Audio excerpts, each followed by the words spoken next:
A bright and beautiful Tuesday morning, the 4th day in the month of November 2025. I want to believe it's not too late to still wish you a happy new month, a happy November, the penultimate month in the year 2025. And it reminds a whole lot of things, and also emphasize the fact that whatever you've planned, whatever you have written down, part of your resolution in January 2025 that you want to achieve before the end of the year, it's never too late. It's just a reminder, a subtle reminder that you can still take a step. I mean, start from somewhere.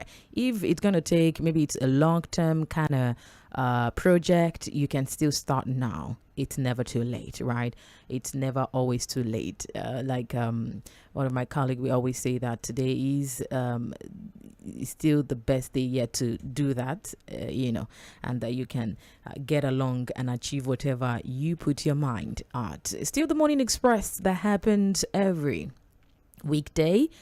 From 5 a.m. all down to 11 a.m. is just all encompassing with the purpose of making sure you have a very fantastic morning while you ride on our shoulders, while we take you through, we just leave that part of the work to us, and we'll always make sure we'll make sure that we'll fulfill our part of the bargain in ensuring that you have a very fantastic and a smart morning every weekday and even weekends. Yes, in the morning we'll take you through what's happening in our dailies, in our papers, updates, trends, stories, be it political story, be it business, health, education, sport, whatever it is. So just go ahead to do your part in your everyday activity. You preparing for work, you work from home, whatever it is, just go ahead in doing that, and then just tune in to Miller 98.3 FM, famously known as the Sound of Lagos, and you get to enjoy every content we bring to your listening pleasure, right? To always grace the airwaves with great content right here, so you can always count on us. Profound conversations, I beg your pardon, as always. We promise that, and we'll, as much as we can, make sure to fulfill our promises. And it's December. December is almost here, and a bag of rice initiative is still very much on every shows on Miller 98.3 FM till December. So as much as you can attempt the questions correctly and swiftly, please do, to stand a chance to win a bag of rice in December. You don't want to miss that opportunity. So just don't worry. Listen across all programs, and then you keep attempting and answer the questions that all of our presenters threw out, and then you get the opportunity to win for yourself a December bag of rice, the festive period bag of rice. Okay, courtesy of Mela 98.3 FM. That's how generous we can be, right? And also rewarding your doggedness, rewarding your time with us at every point in time. You're welcome to Trends in the Papers. My name is Tʀᴇ. Let's quickly look at what's trending in our dailies, in our papers. The Guardian, the Vanguard, the Punch newspaper, majorly, which we look at and see what's happening there. And we also get to analyze and give perspective to these issues, so we have a better understanding of what's happening in our dailies, as always, with the help of our in-house analyst, Said Fuad, is always ready and always committed to help out with the analysis and give a profound perspective to this. So you'll be joining us as always. Hello, Said Fuad. Good morning. Yeah, good morning, Lady Mo. How are you doing? I'm doing very well. Good morning to you. Hope you had a restful night. Yes, it was restful. A very good night. Because you need it. Good. You need it. If I had it, I would have just given you like a month vacation or something, all expense paid. Where do you want to go? Where do you want to go? I don't know. I want to go to the US.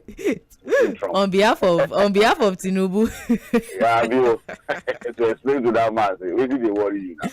Oh my goodness! I don't know why people are so surprised about the words from Trump. I don't know why. Maybe because following him, it's a different thing to know that there's a new president in the US.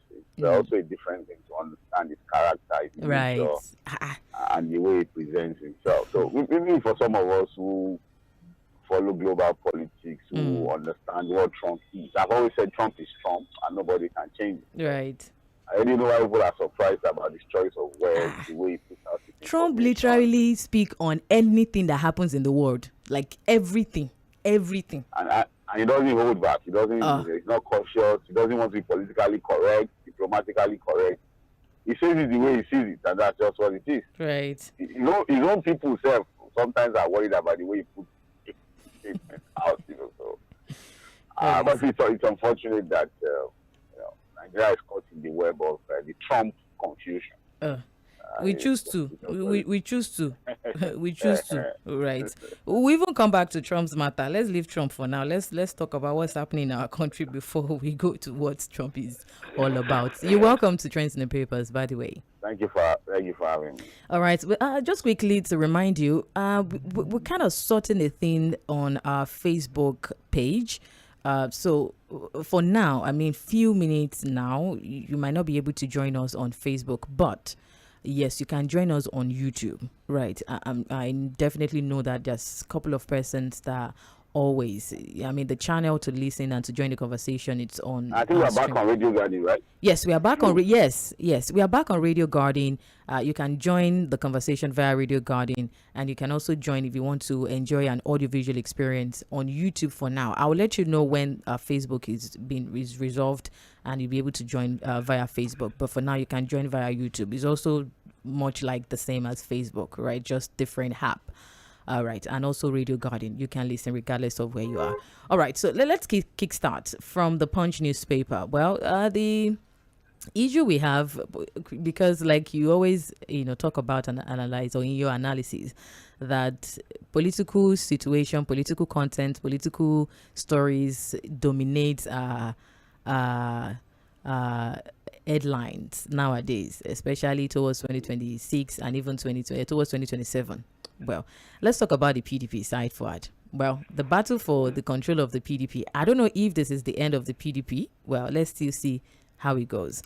But the updates we're getting from yesterday, that the battle of the control of the PDP party, took a new twist yesterday in Abuja, when the loyalist of the FCT Minister Nyesom Wike had to forcefully take over the party's national secretariat in the absence of governors elected on the party's platform and their loyalists. And members of the NWC National Working Committee, led by the party's national chairman, that's Umar Damagun, who have been enjoying the support of the PDP governors, were nowhere near the secretariat when the Wike-backed faction took over yesterday. And it was not clear as of the time of yesterday and of filing the reports what the PDP Governors Forum, led by Bauchi State Governors Chieftain, with the knowledge of the matter, said Oyo State Governor, that's Seyi Makinde, Bala Mohammed, and the remaining 5 PDP governors under the platform would fight to, reclaim the party from Wike's ally.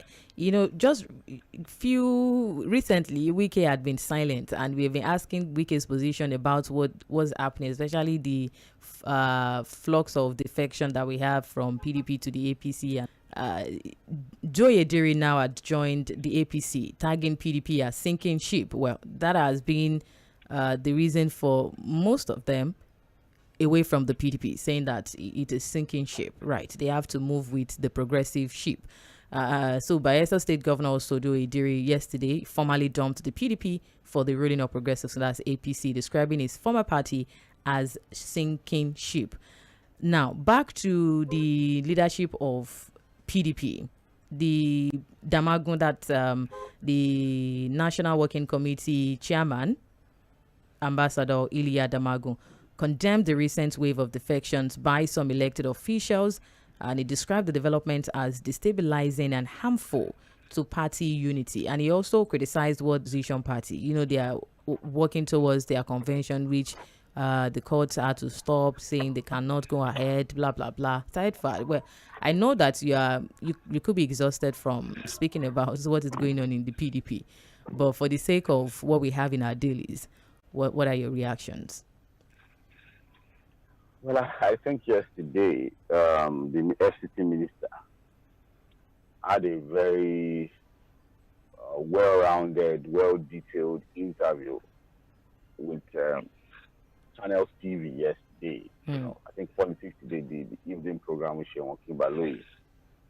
I think he was able to address a lot of issues surrounding the crisis we have in the PDP today.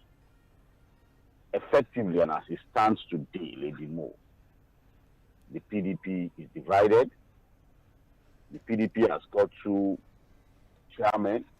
At least there's Damagom, and there's the other man that has now been appointed as interim chairman by the Wike faction, the PDP members who are loyal to Nyesom Wike, Anyanwu and Co. And one of the drama we saw yesterday was the attempted takeover of the secretariat by the Anyanwu Wike-led faction.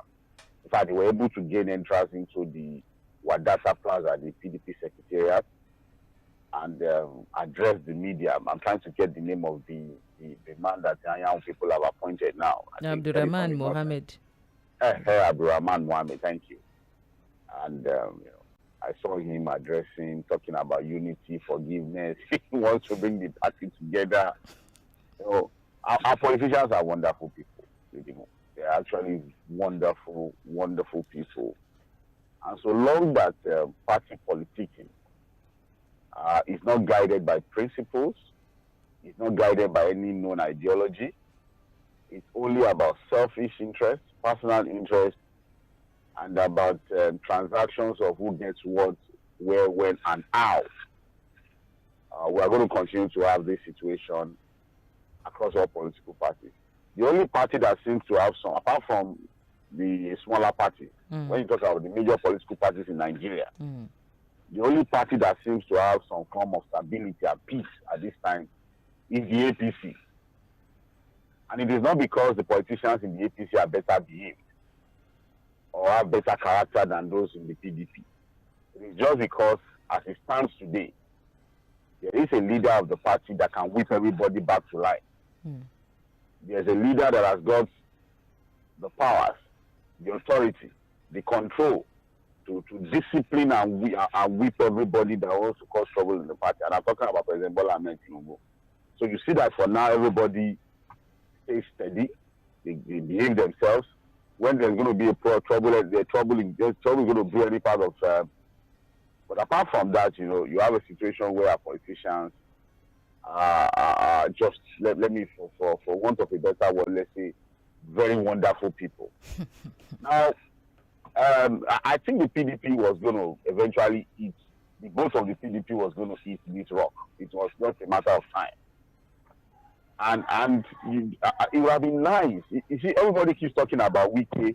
When something happens in the PDP, they want to talk to Wike. And I'm like, Wike's position is clear. Maybe more.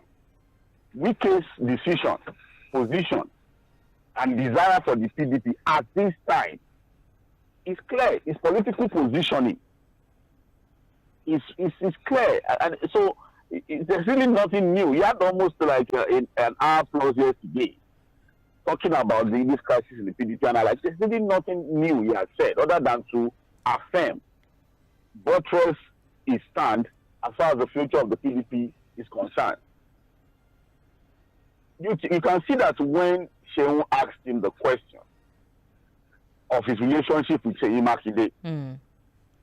Makinde, he said, you guys were in the G5 together, you did this together. One would expect that by now you should be on the same page on the future of the PDP. You heard what he said. That look, Ugwai, some other PDP leaders, he mentioned them, to pay him a condolence visit. And in that meeting, he told me that, look, Jᴏɪᴅ Makinde, this your recent moves in the PDP would lead into crisis, or would further put the party into crisis. And he used the word, he told him, Jᴏɪᴅ Makinde, melembe.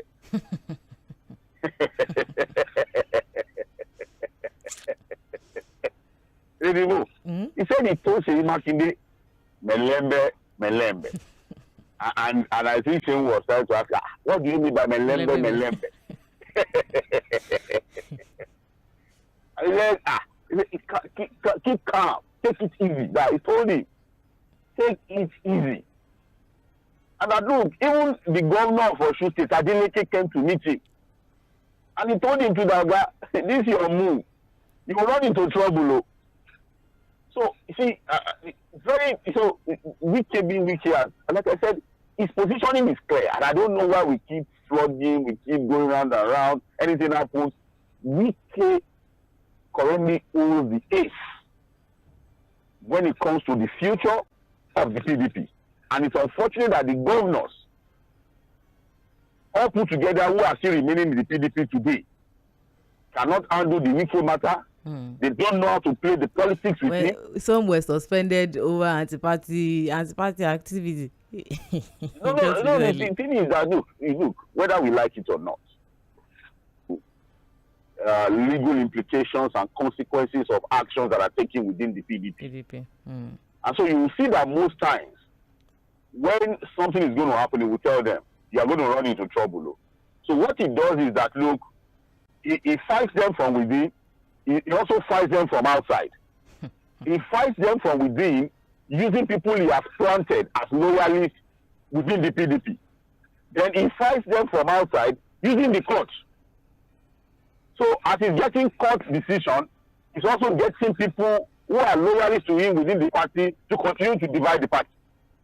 So as the court is, so that he is also able to say legally that, look, the party has got serious issues to handle. He was explaining yesterday about the Federal High Court judgment against the PDP. You know the person I would have said hobby to this morning. It is Governor Jᴏɪᴜ L쏘ᴅyɪ. And in life, when you want to participate in something, when you want to join somebody in an alabosi movement, it is always good to get clarity. Where are we going with this move? If you want to join somebody, if somebody calls you today to say, we are going to do this thing together. We want to fight this person from within. Would it not be better for you to ask in details?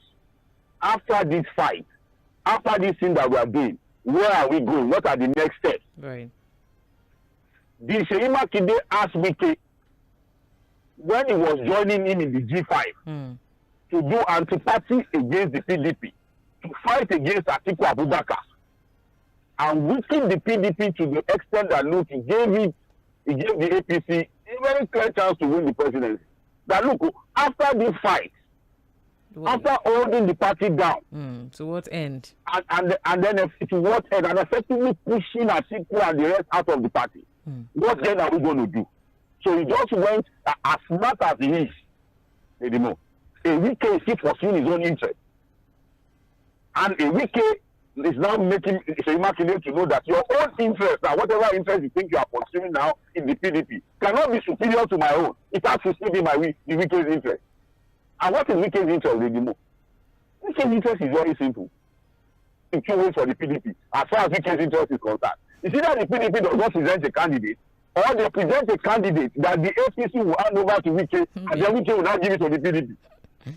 Busy by proxy. You know me. I've always told you a little bit more, and I think people who have listened to me will confirm this. The APC, and I still say this morning, if PDP will present a candidate in 2027, the APC will give them that presidential candidate. I am still standing on it. Anything that can make Wike happy, because the stability of the PDP is now dependent on Wike's interest and what can make Wike happy. And the only thing in my estimation that can make Wike, and then for 2027, decide who becomes the candidate of the PDP, giving him a candidate to choose for the party. So for people that Jᴏɪᴜ L쏘ᴅyɪ, I think they must have learned their business. He like the party for us, and that Wike was all about himself and his own personal interest.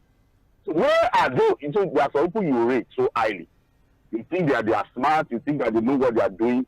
They go into some things, and when you now see the results, you just shake your head and like, look, these guys are overrated.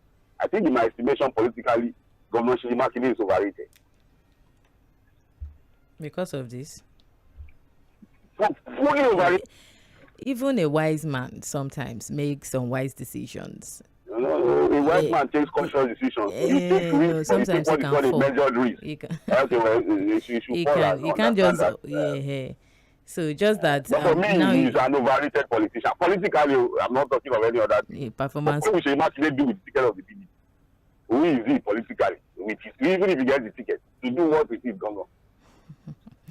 Anyways, Said Fuad, more of that. I'm sure that more still is going to unfold, right? Especially towards the 20. With the PDP they are the master of the game, and you understand what the president general of the PDP. He is the president general, the father of them all. You see the kind of people you have with the PDP. You know, I was looking at a video yesterday when that interview was going on. You have people like Donald Duke. They cannot outsmart. They cannot outmaneuver. They cannot outthink. Because in a position where, you know, even UK yesterday was even giving them a hint as to how to deal with it. He said they should stoop to conquer. You know what I mean? He said they stoop to conquer. Drop your ego. Negotiate with me. I mean, the convention is going to happen in November. When we announced that convention date in November in Ibadan, what did I tell you? I said my mind tells me that convention would never happen. He said yesterday, I cannot go into the gutters with Clinical. They want to do the gutters together. Now you want to remove yourself from the gutter. Which gutter are you not going? The gutter when you did before.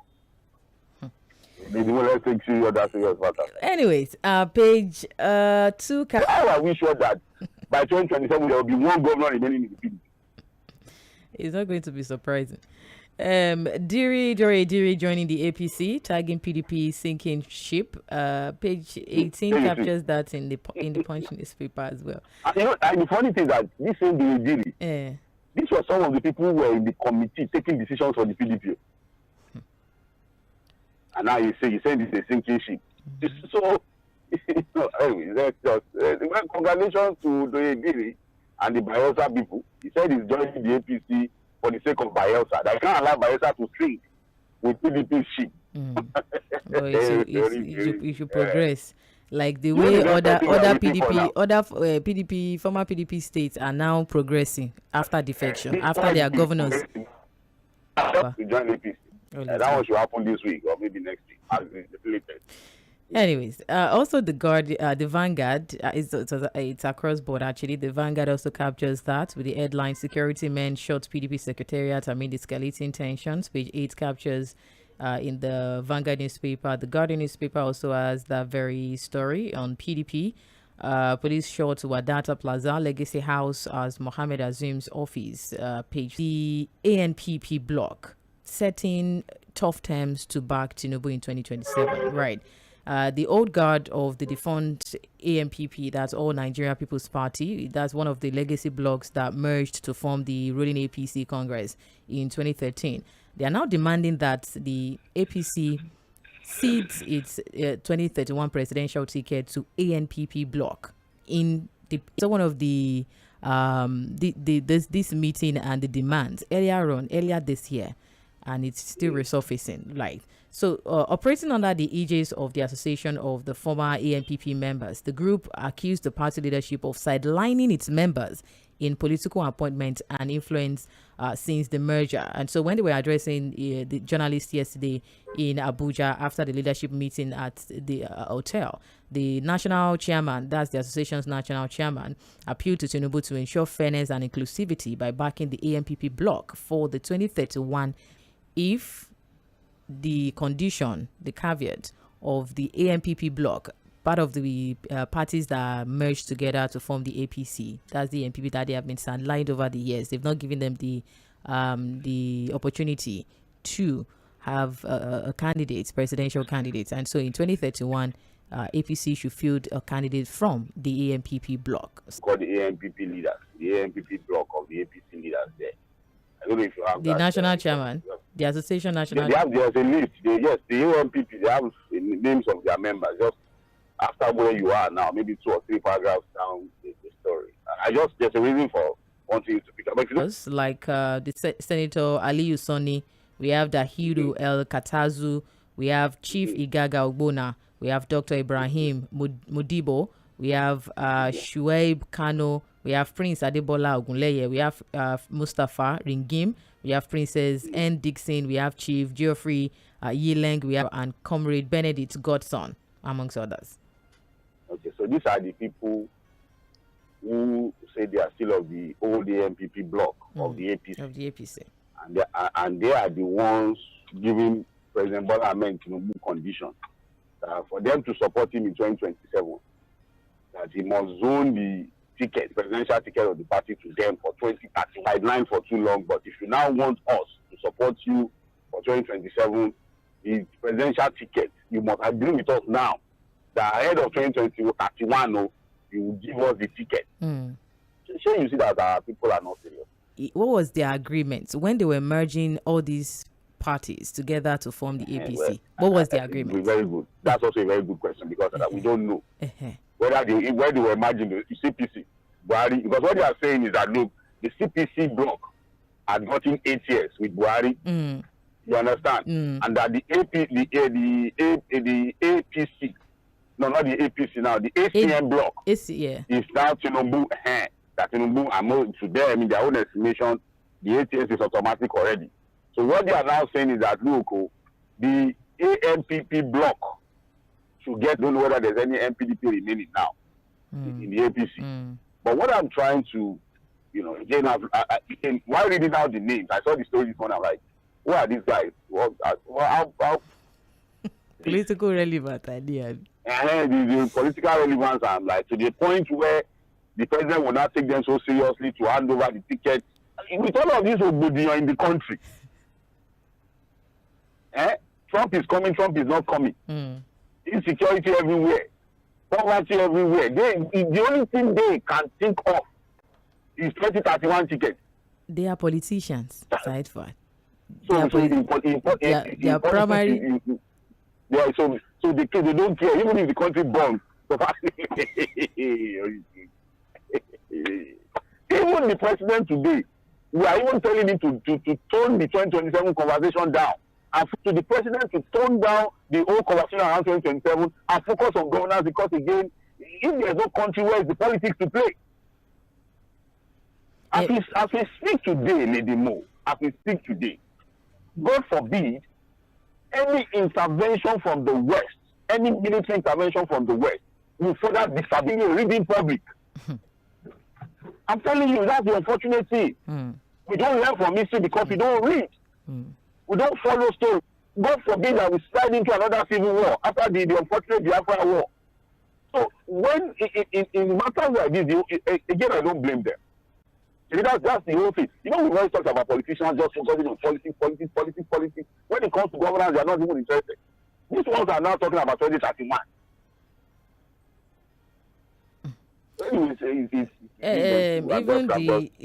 Just what their national the APC's, I think, national secretary, I want to try to get that the name, is saying that it's a premature demand, that they should, it's not ripe for Duru. Is a Duru, the APC for them to even be putting out statements like this at this time in the life of the country, where there's so much uncertainty, it just shows that these guys don't care. They are looking for 2031 tickets. Politicians start... Which tickets? Even 2027, you don't sure about it, right? That politicians start this thing immediately after the election. Anyways, let's move away from that. Let's get to more serious people. They are not serious. Away from the political scene, let's talk about Trump palaver versus Nigeria and all of that. We are getting reports this morning across board. Okay, let me start from the Guardian newspaper. Nigeria debunking reports of President's planned meeting with U.S. Vice President. We earlier got report that, he's going to visit the U.S. and all of that. And so the Nigerian government has denied the reports, making the rounds that President Bola Tinubu is scheduled to travel to the United States for a closed-door meeting with U.S. Vice President J.D. Vance.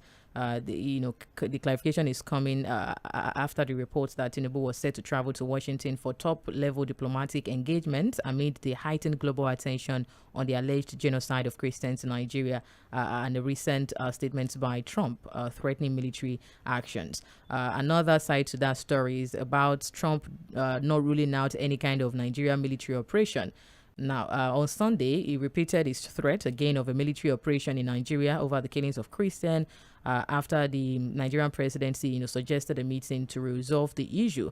And so when was asked on board Air Force One if he was considering U.S. troops on the ground in Nigeria or a lot of things, so that's his response to that they are killing the Christians and killing them in very large numbers. We are not going to allow that to happen, blah, blah, blah, and that. And also, Punch is reporting blacklisting over this issue as well, that 12 Nigerian governors and other officials may face U.S. sanctions, that 12 northern governors, prominent traditional rulers, and senior judges over alleged complicity in what the American lawmakers describe related issue about the Trump Christian genocide issue response and backfire. Side forward. Well, let's take it this way. Let's first talk about the possible sanctions. Okay. Because the reports keep coming up that look, there are governors of some northern states and also prominent traditional rulers who may be sanctioned by the U.S. on this particular. In fact, that there's a bill that's already been sponsored, I think, by Ted Cruz, and it was Ted Cruz on some special by the U.S. And what kind of sanction does the U.S. How can the U.S. impose, for example, on individuals? Number one, the first one, as always expected, is say you can't come to our country. Visa ban. And then number two, the second one that normally comes is that look, they seize their property. They conceal their property. But you and I don't have any property there, so investment. So those are the kinds of sanctions that can come, and I don't know whether that will be enough to get our political lead to be enough to move them to do something about what the U.S. is talking about. But generally speaking on this issue, because it's still a developing story, it's unfortunate that as we speak, the Nigerian government is still not able to engage the U.S. government effectively at the highest level, using diplomatic channels to engage the U.S. effectively. Again, there are people who have said that, look, it might be as a result of the fact that, look, we don't have a functional foreign mission now. All our foreign missions are not completely effective as we speak because we don't have ambassadors. Being these ambassadors to this foreign mission to coordinate the foreign mission. We've got that. They've not been able to appoint ambassadors. I can't even understand why it's a new government has not been able to manage information management on serious foreign policies, foreign issues. This government is in disarray. It is complete disarray. Remember that when these senators and political leaders, even before President Trump, talked about this Christian genocide, Ted Cruz has been talking about it. Some other guys have been mentioning it in the U.S. Parliament. But look, this government was so disorganized in information management that they left the response. Trump is Trump. We are not saying the allegations are true. That's not what we're saying. But it is what it is. And like we locally joke, Lɪධᴇ, locally, that we ⴏᴜᴜ. When you know that this person is like this, you have to find a way to deal with it, right. Engage him. Like one of my ogas, well-respected ogas who trained me, posted recently, it's a complete waste of time. That trying to think you want to engage President Trump morally and using logic, it's a waste of time. President Trump has positioned himself as an American leader who is completely transactional. He's a deal maker. To what extent have we gone to the table to have deals with President Trump? It's a man that everybody is dealing with. Remember, as a sitting camp, go back to your drawing board. Every country should go back to their drawing board to devise a strategy to tackle it or not. To just find a way to survive the Trump happy. Look, it is not about Trump. It is because he's the president of the most powerful country in the world today. Take it or leave it, no matter what you think about the U.S. The man today is the president of the most influential, the most powerful country in the world. And so the question we should ask ourselves, on so many issues, recently, Lɪධᴇ, we were removed from the 5 years B1, B2 visa, from 5 years multiple entry to 3 months single entry. I think at the time they were putting Nigeria on that list, they did that the same thing to Ghana. But I think currently now, they removed Ghana from that 3 months single entry to 5 years multiple entry. 5 years. I don't know what kind of relationship, even especially Tinubu kind of relationship with Donald Trump. going to.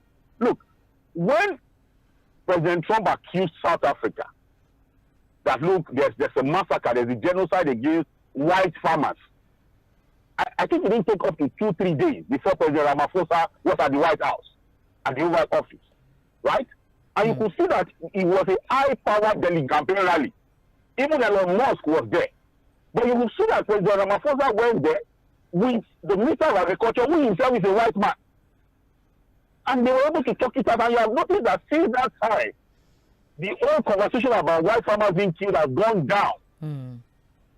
So, the United States of America is the most powerful, the most influential country in the world today. And you have no choice but to find a way to relate to their president. Even the almighty China is still engaging with Trump. Right. President Xi is still, they are still on the table engaging with him. Canada is still engaging with him. Even so Loki, Donald Trump is the fear him.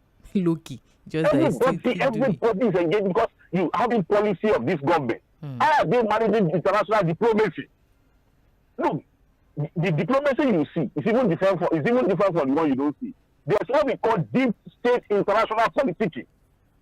Have we even trained at that level? The only thing we see is the president traveling all over the world looking for foreign investment. Which foreign investment? Where? How? When the house is not in order. Side forward. People who are supposed to be at negotiating, dealing. The deal man is telling you, I want deals. You are not hearing. So we can do ambassador. Because it's about politics. When the list, you're going to get it right. They remove the list, they turn it back. Because it's about, this person must be there. Now, everything across board. Of course, several figures have been reacting, especially to this genocide, Christian genocide issue and all of that. Peter Obi also condemned the U.S. state's designation of Nigeria as a country of particular concern, describing it as a direct consequence of incompetent leadership and reckless governance. The Punch newspaper from the Vanguard, we have Guardian newspaper also captures that very story. In Lagos State, NDLEA discovers new cannabis variant, California loud in Lagos. We're getting a report from the Punch saying that the NDLEA has uncovered a new strain of cannabis known as California loud in Lagos State.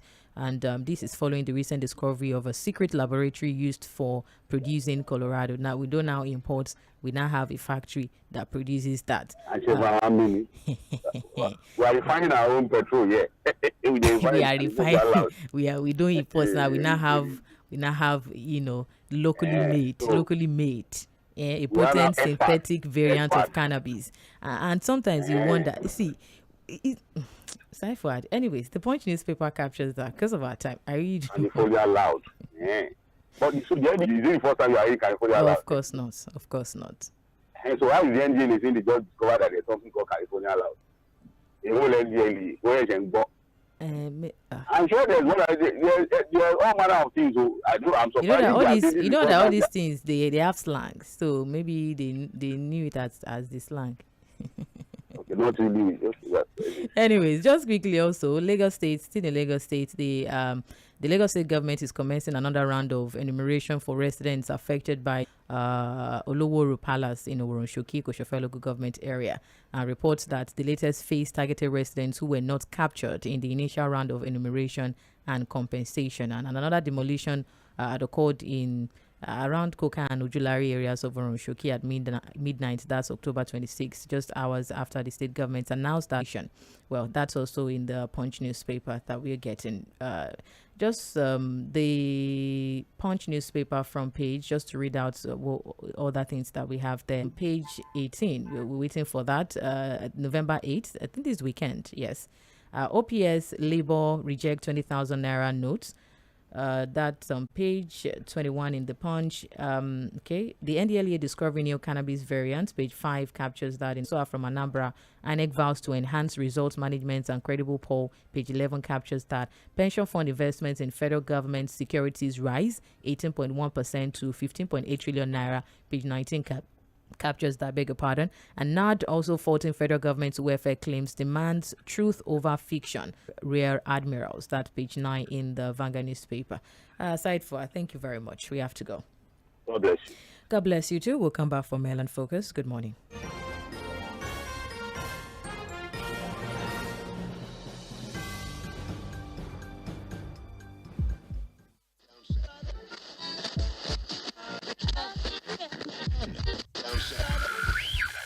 You're listening to Mainland 98.3 FM. The sound of Lagos.